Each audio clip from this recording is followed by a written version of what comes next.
Everyone back to my channel. আমি Subhashree and তোমরা দেখছো ব্লগার শুভশ্রী। আজকে কোনো মিনি ব্লগ নয়, আজকে হবে একটা বড় ব্লগ। তো বড় ব্লগের মধ্যে তোমরা হচ্ছে আমার অডিয়েন্স, আর আমি হচ্ছে কী বলবো, যাই হোক, আজকে আমি একটা কাজের জন্য যুক্ত হচ্ছি। তো মেন কথা, আমি আজকে একটা জিনিস বানাবো, সেই জিনিসটা তোমাদের সঙ্গে দেখাবো কীভাবে বানাই না বানাই। তো এখন রেডি হয়ে কোথায় যাচ্ছি চলো দেখাচ্ছি। 2000 years later. আমি রেডি হয়ে গেছিলাম, তার একটা ছোট্ট ক্লিপ নিয়েছিলাম। তো পেছনের ব্যাকগ্রাউন্ডটা দেখে কেউ কিছু মনে করো না, আমাদের এরকমই বাড়ি, তো সেটা দেখে কিছু মাইন্ড নিও। আমরা দেখতে পেলাম মেন রেডি হওয়া কমপ্লিট আমার। দেন এখন বাজারে যাব। বাজারে কোথায় কোথায় যাচ্ছি চলো তোমরা নিয়ে যাচ্ছি। একেবারে ডাইরেক্ট পুরো মাংসর দোকানে গিয়ে ভিডিওটা স্টার্ট করেছিলাম। বাজার থেকে চলে এসেছি, এখন পেয়েছে খিদে, ওর জন্য মা এখন বানাচ্ছে হচ্ছে চাউমিন। চাউমিনটা খেয়ে তারপর আবার বাজারে যাবো। মাংস আনা কমপ্লিট, মা চাউমিন বানিয়েছিল, সেটা আমি আর মা ভাই খেলাম। কমপ্লিট, এখন যাবো। তারপর মা দোকানে পাঠালো, দোকান থেকে আদা টক দই নিয়ে বাড়ি ফিরলাম। বাড়ি ফেরার পর রসুনগুলো জলে ভিজিয়ে নিলাম, তারপর মাংসটা ম্যারিনেট করলাম। মাংসের মধ্যে ফার্স্টে দিয়েছি হচ্ছে লবণ, হলুদ গুঁড়ো আর হচ্ছে টক দই দিয়ে ভালো করে একটু ম্যারিনেট করে কিছুক্ষণ রেখে দিলাম। রেখে দেওয়ার পর তারপরে যত ভালো করে ম্যারিনেট করে 15-20 মিনিট রেখে দেবে, তত মাংসর টেস্টটা আরও বেশি হবে। আমাদের প্রায় 15 থেকে 30 মিনিটের মতন মাংসটা ম্যারিনেট করে রেখে দিয়েছিলাম। আমি মাংসটা ম্যারিনেট করেছিলাম। তারপর মাংস ম্যারিনেট করতে করতে গ্যাসের সামনে চলে গেলাম। ওখানে পেঁয়াজ কুচি কুচি করে পেঁয়াজগুলো তেলের মধ্যে ভাজলাম।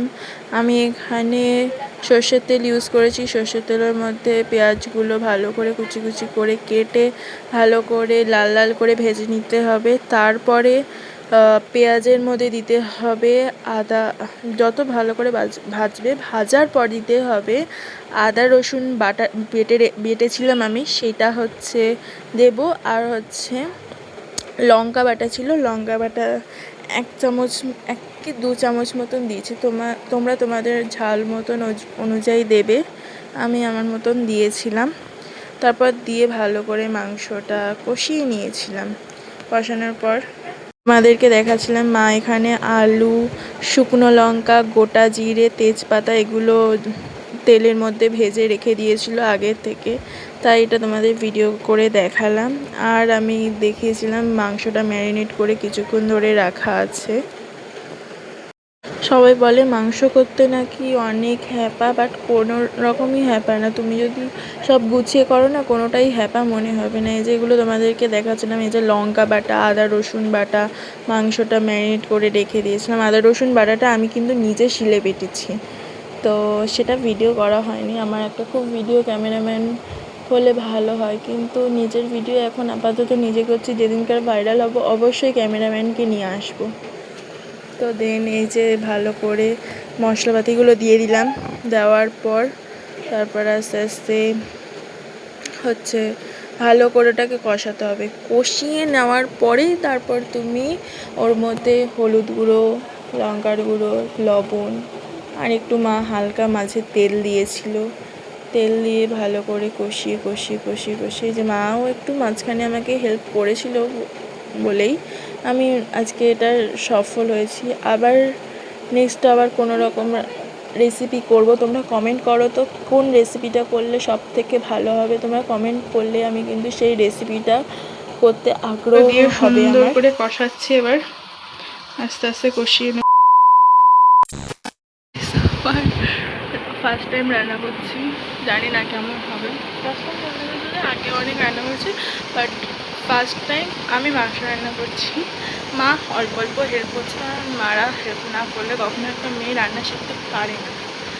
তো মা অল্প অল্প হেল্প করছে, মা অল্প অল্প দেখিয়ে দিচ্ছে। মা যেমন আলু ভাজাটা মা ভেজেছে, আর আমি মাংসের দিকটা মাংস করছি।